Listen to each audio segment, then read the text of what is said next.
Welcome to this edition of the Million Dollar Mastermind podcast. This is where we pick the brains of high achievers from all walks of life and get their hard-earned, real-world insights on winning. I'm your host, Larry Weidel. Talk about or expand on the thing is, I talked to my business manager and said, I need to make money. How did you have a business manager when you weren't making any money? So I have a business partner who I went to middle school with this gentleman. I went to high school with this gentleman. We had a falling out because he was extremely intelligent. I was very athletic. We didn't really see eye to eye on that. After high school, he went to Worcester Polytechnical Institute, one of the best schools around here. I didn't go to school. He got really good jobs, really high paying jobs. He ended up leaving and becoming an entrepreneur. And I met him I rekindled my relationship with him at a party. And I was like, wait, what are you doing? He's like, well, I'm like a coach and I have my own business. And I was like, wait, what? That's possible? Yeah. So he, honestly, Larry, he became a mentor. He's been mentoring me since the very beginning of this journey. He was my first podcast guest. I was on his YouTube channel, which really introduced me to podcasting. So yeah, he's my business partner and we've recorded 1,320 something episodes together at this point. So you do the podcast together? Yes. Yep. Every episode. And how do you, that obviously works for you. You started that from the beginning like that, or did you morph over to that approach? I started a show called the Hyperconscious Podcast. I had him on as my first guest. I ended up leaving my job, I think when I was like 17 or 18 episodes in. From the time I left my job until now, we have been doing it together. For a long time, we did interviews. Now it's just us. We do 7 episodes a week where we figure out, okay, what are our listeners going through? Okay, let's talk about building belief or self-worth or whatever it is. And yeah, now it's us 7 times a week trying to help our listeners at a deeper level. Yeah. And so does that created podcast business for you? Does that continue to drive your coaching? Yep. People say, I want to be a coach, hire you or contract with you to talk with me so many hours a week or something like that, or yeah, the majority of what I do is podcast coaching at this point. The majority of what I do is I go on podcasts and then people are like, hey, can you stick around after? And it's like, yeah, sure. I'm happy to talk about podcasting. And then something will usually happen from that. My business partner does a lot of high business consulting with successful businesses. So he's gone much more the business route. I've gone much more like the brand and relationships route with our listeners. But yeah, no, I do way more podcast consulting and coaching than anything else. That's pretty much where you'll find me most of the time. And because that's what you're good at or what you've gotten really good at, and what kind of things do you find that you can help people with the most in their personal situation to get them organized? Because, you find the world is full of people with lots of knowledge and they don't use it, and, they're always more. In fact, I could sit here to the end of the day and make lists of names of people I know like that. I know personally, and don't want to offend them.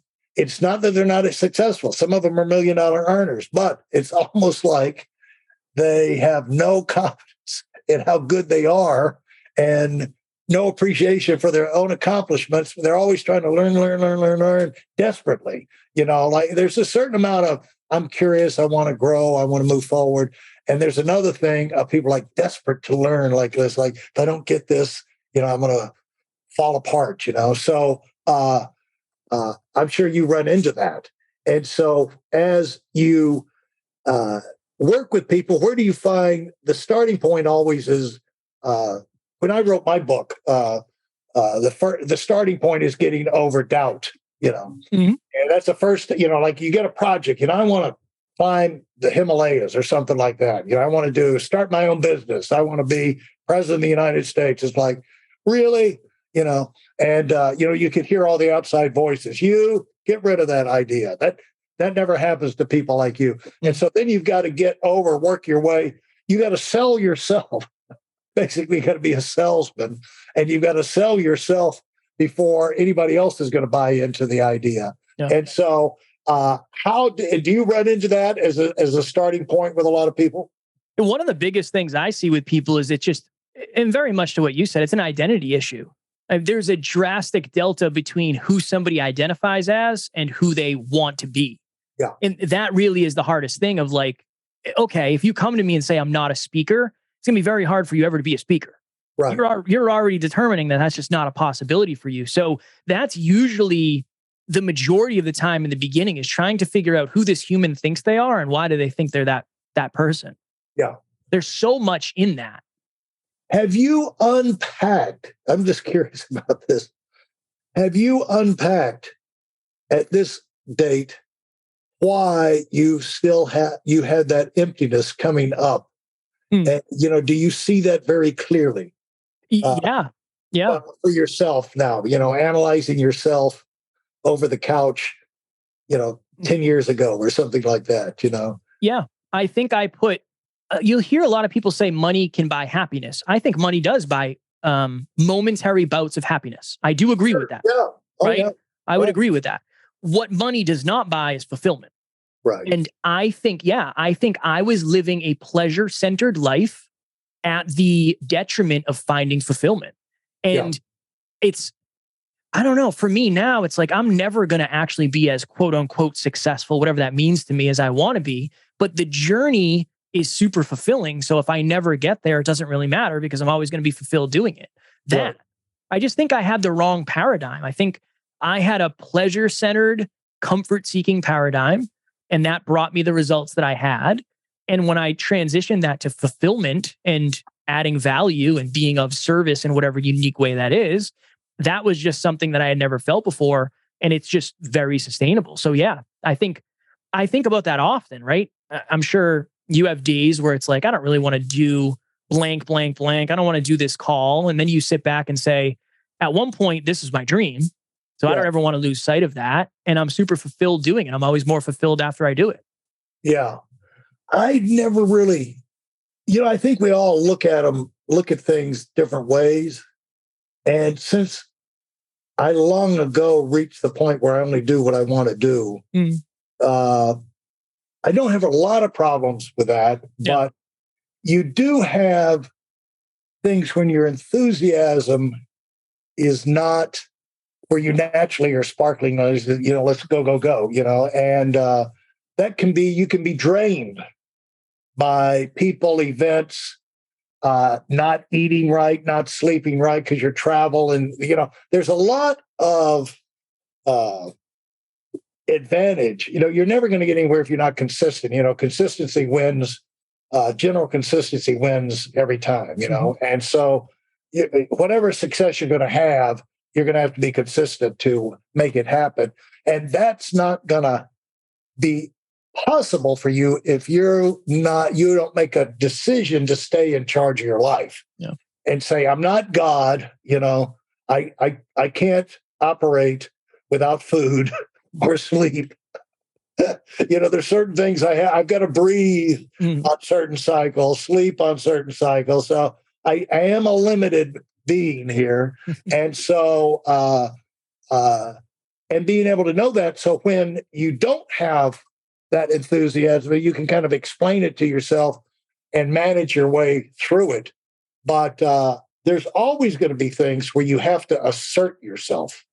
You know what I'm saying? You have to, like with interviews. With interviews, it's like any performer, you got to make it happen. It's like I'm a photographer, you got to make a good photograph happen. You don't just like, hey, go outside and, you're going to get the same old bush that's out there every day when you walk outside your garage, And if it's in the middle of the day, it'll be the same old crappy lighting, So if you want to make something exciting happen in front of that lens, you've got to do the things that cause that to happen. You got to get in the groove. But in terms of making it happen, one thing you have to do if you're a photographer, what I do is, you have the equipment and this idea. I've got to switch my brain on. So when I walk, if I'm going to do photography, you always have your camera with you, but take a picture of something. Go out there and go click. Because somehow that turns the mind on. Is like, oh, we're looking for images now. We're doing photography. So you do other things, but it's like, okay, I'm still looking for things. So you have to force yourself to kind of get started and get in the mood. And like if you're a speaker, I would tell people when you go on stage, tell yourself, smile, you dumbass. You know what I'm saying? Force it up there, whether you feel like it or not. When you walk out on stage, walk out with some enthusiasm and a smile on your face, and, fake it. And if the spirit doesn't pick you up, get off the stage as fast as possible, but at least give those people a smile to look at as you're walking up to the podium, so they get the feeling like this is going to be, he's got something great to tell me about, and I'm going to enjoy this. So you create that anticipation, but there's certain cues you can give yourself when you to get that performance up. Like before your podcast, you probably have after doing this so many times, you probably have your routines down to a science where you can be consistent and talk about what those, is that right? Yeah. Yeah. So every time before we do it, we say, what's the intention?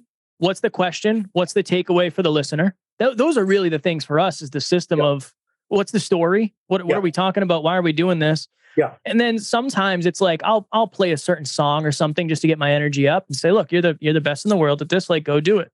Yeah. Turn it on. It's time to, I don't want to say perform, but right. it is kind of, right? I don't want to show up and just kind of go through the motions. You don't want that. You don't want to, a dead, dull, disillusioned person's never going to motivate anybody, Right. So you owe it to people to have some energy. I know that I've never done this before, and I try not to speak, but there was an event where we had a 45th reunion of the launching of our company back at the same spot up there in North Georgia.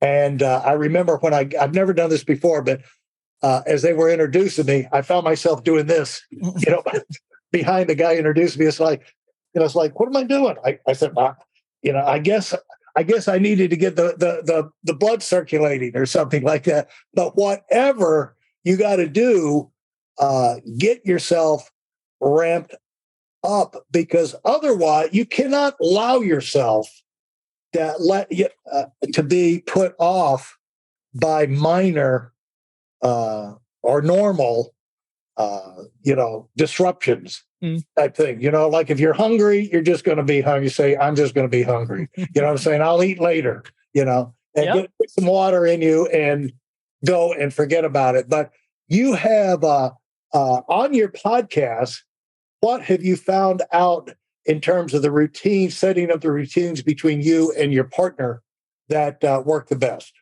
One of the things is, so my partner is consistently late. He's just always late. It's just rule of thumb. Yeah. So for me, one of the things is like always getting there early and getting myself prepared mentally, because when he comes into the room, the energy is going to be drastically different. It's understanding how the energy works when somebody enters a room is something I'm always trying to understand, because it's my job to even that out. That's one thing that's just running under the radar. Yeah. The other thing is I try to kind of purge, I guess that's probably the best way to put it.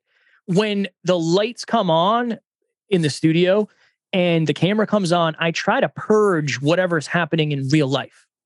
That's probably the best way to put it, is like, that's a habit I try to have. I don't want to bring my stress. I don't want to bring the weight of life. I don't want to bring sadness, to your point, fatigue. I try to purge that. It's like, all right, purge. It's time. Purge. It's time.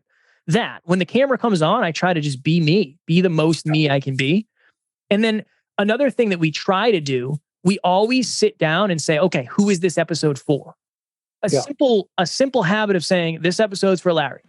Yeah. Larry's struggling with this. Okay, let's talk directly to Larry in this episode. Yeah. That's another habit we formed over the last 6 years.